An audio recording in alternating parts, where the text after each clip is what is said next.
news for incoming storms tonight. A little bit of a wintry mix and snow and even glazing up on some of those elevated surfaces with a little light glaze of ice across the region.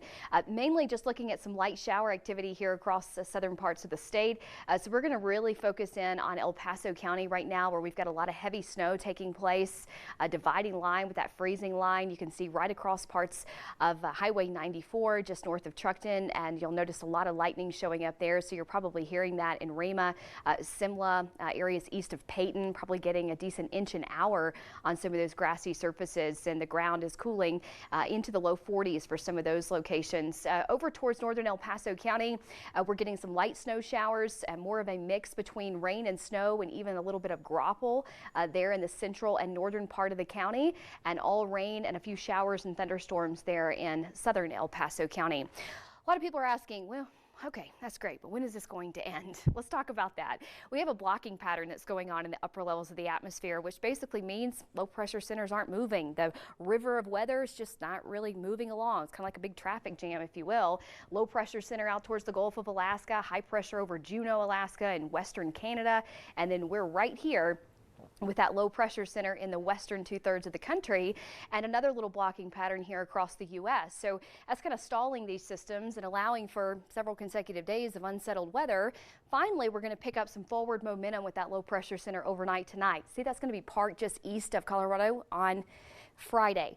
That means we're going to get that wraparound moisture and much colder air. It's going to pull in from the north on Friday, and then finally that will move east on Saturday. We're still going to be unsettled Saturday, but by Sunday we'll start to see an increase in sunshine for the region. So we can all take a deep breath. Moisture is a good thing, but it's going to be nice to see some sunshine. Notice satellite and radar kind of shows how active it is. It is going to be way more active up towards Denver and northern Colorado overnight tonight, though. So if you have to travel up that direction, just be mindful. You're going to experience some delays after 8 p.m. DIA possibly going to have some delays for tonight.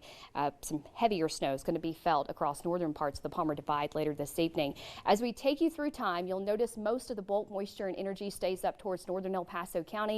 A changeover to consistent snow showers in central and northern El Paso County, right in the downtown area of Colorado Springs, at least by 8 o'clock, if not a little bit earlier. And then we'll start to see most of that as a west to east orientation, just kind of skirting across central and northern parts of El Paso County through about 11 o'clock tonight. Very consistent, enough to give us 1 to 2 inches on grassy surfaces in downtown Colorado Springs. Higher terrain areas a little bit more.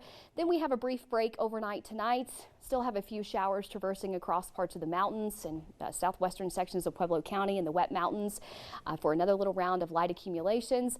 We wake up with a little bit of sunshine tomorrow morning. Then by tomorrow afternoon, those winds out of the north start to pull in. It's going to be blustery and cold, and clouds will continue to increase, especially as that next little wave of energy meets up with that northerly flow. That's going to allow for some heavier snow to set up right here across the Sangre de Cristos, parts of the central mountains. So don't be fooled by a little bit of sunshine tomorrow. If we get a little bit, which is probable that we could tomorrow morning, as most of the state's going to start to cloud up pretty quickly through Friday afternoon and Friday evening, with that heavier burst of snow coming through for Friday night across Walsenburg, Trinidad, parts of western Huerfano County, and La Vida. We're not done just yet. On Saturday, here we are at midnight. So this is Friday night through Saturday morning. You can see, okay, starts to look like it's going to improve just a bit. One more little round coming through that's going to really clip the southern part of the state around the Sangres and the San Juans. We may even wake up with a little sunshine Saturday morning, but then it'll start to increase with some clouds. And this next event on Saturday is going to favor higher terrain areas, which means another little light dusting of snow close to 1 inch for Woodland Park on top of what you'll already have for tonight and Friday. But most of the Sangre de Cristos start to pick up their heavier round by Friday night and really through Saturday afternoon and Saturday evening. Look at that high pressure coming in. Boy, that looks pretty. That's going to sink across the state and clear us out. Whew, not even going to recognize the sunshine on Sunday. Very exciting.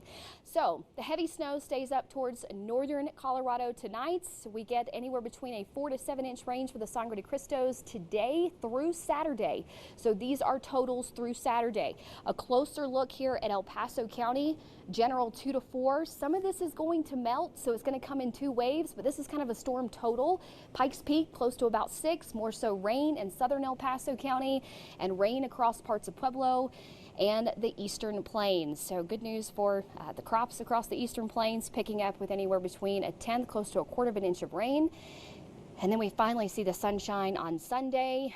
We do look a little bit unsettled into early next week. Right now, that does not look to be overly impactful, and it looks like a fairly warm system.